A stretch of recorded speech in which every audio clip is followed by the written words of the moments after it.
أشهد أن لا إله إلا الله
أعوذ بالله من الشيطان الرجيم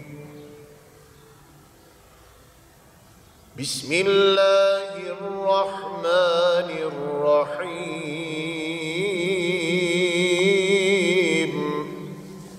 أقم الصلاة لدلوك الشمس إلى غسق الليل وقرآن إن قرآن الفجر كان مشهودا ومن الليل فتهجد به نافلة لك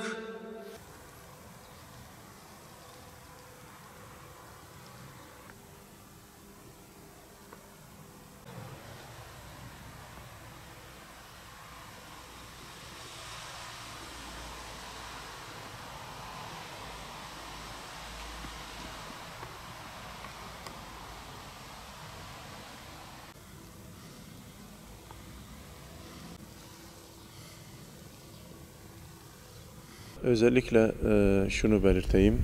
Tüm alemi İslam'ın evveli rahmet, ortası mağfiret, sonu cehennem azabından kurtuluş olan ve Kur'an-ı Azimüşşan'da ismi geçen Ramazan-ı Şerif, Ramazan-ı Şeriflerini mübarek ediyorum, tebrik ediyorum. Cenab-ı Hak hayırlara vesile eylesin. Tabii ki gün olarak da yine Kur'an-ı Azimüşşan'da geçen Cuma günü, Cuma günündeyiz. Cenab-ı Hak bu Cuma günümüze de hayırlara vesile eylesin inşallah.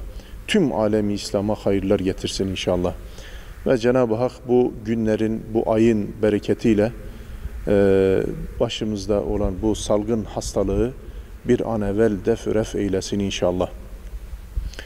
Kıymetli kardeşim, Gaziantep Ulu Camimiz normalde bu halde olmazdı. Yani Cuma günleri hınca hınç dolardı, taşardı hatta.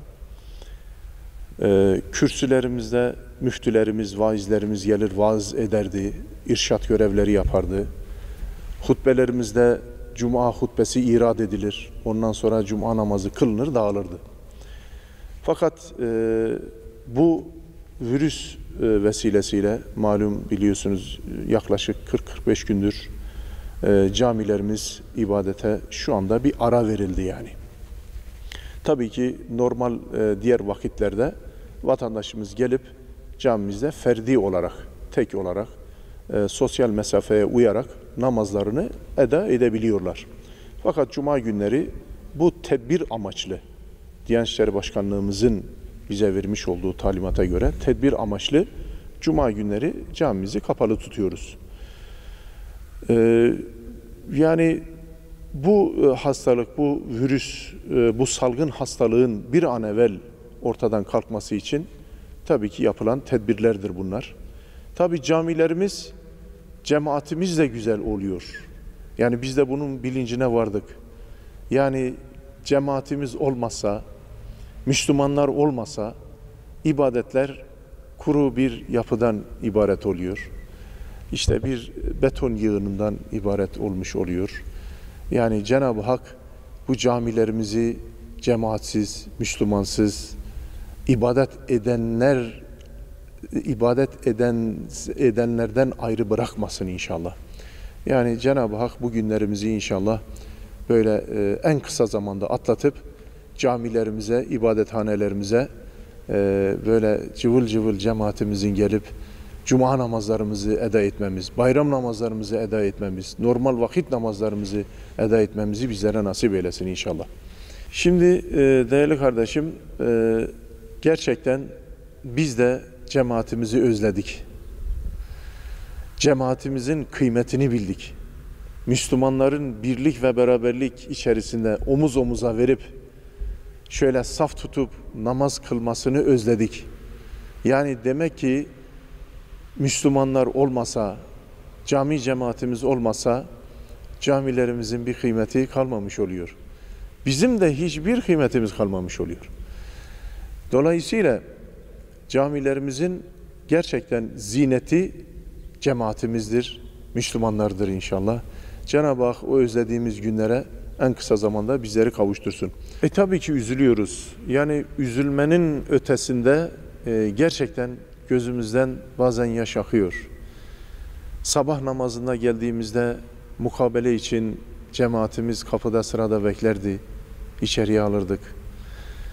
Ezan-ı Muhammedi zamanı geldiği zaman insanların böyle bir coşkuyla koşuşup cemaate gelmelerini, bu tip şeyleri biz böyle hayal ettiğimiz zaman, bilhassa teravih namazlarımız, efendime söyleyeyim Ramazan-ı Şerif'te Cuma namazımız, bakınız bugün Cuma günü ve Cuma vakti camimizi görüyorsunuz bomboş. Tabii ki bunları gördüğümüz zaman yani bırakın üzülmeyi, gerçekten gözümüzden yaş akıyor yani. O kadar çok bizi derinden etkiliyor ki, tabii ki Cenab-ı Hak bu günlerimizi yani bir an evvel bu musibetten bizleri kurtarsın. Bu musibeti ref eylesin inşallah. İnşallah İslam'ın lehine olsun, uyanışımıza sebep olsun, vesile olsun. Daha da camilerimize, cemaatimize, namazlarımıza bağlanmayı Cenab-ı Hak bizlere bu vesileyle uyanış sebebi olsun inşallah bizlere. Biz öyle şey diyoruz yani. Cenab-ı Hak bir an evvel bu musibeti bizim başımızdan alsın inşallah. Camiye geldiğimiz zaman mahallemizde böyle cemaatimiz balkondan bakar ya da dükkanların, esnaflar dükkanların önünden, hocam ya camiyi özledik yani.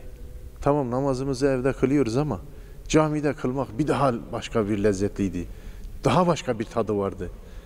Yani hocam bir an evvel Cenab-ı Hak bizi cemaatimize kavuştursun, camimize kavuştursun diye halkımız da gerçekten bu konuda susamış yani. İyice susamış. Cenab-ı Hak bu musibeti kaldırırsa inşallah buyurduğunuz gibi ezan-ı Muhammedi okunduğu zaman ya o günleri Cenab-ı Hak bize göstermesin artık. Şöyle camimize, cemaatimize koşalım da şu namazlarımızı cemaatle kılalım da Cenab-ı Hakk'ı hoşnut edelim. Bir daha bize böyle musibetler göstermesin dercesine yani mahallemizdeki vatandaşımız da böyle serzenişte bulunuyorlar yani.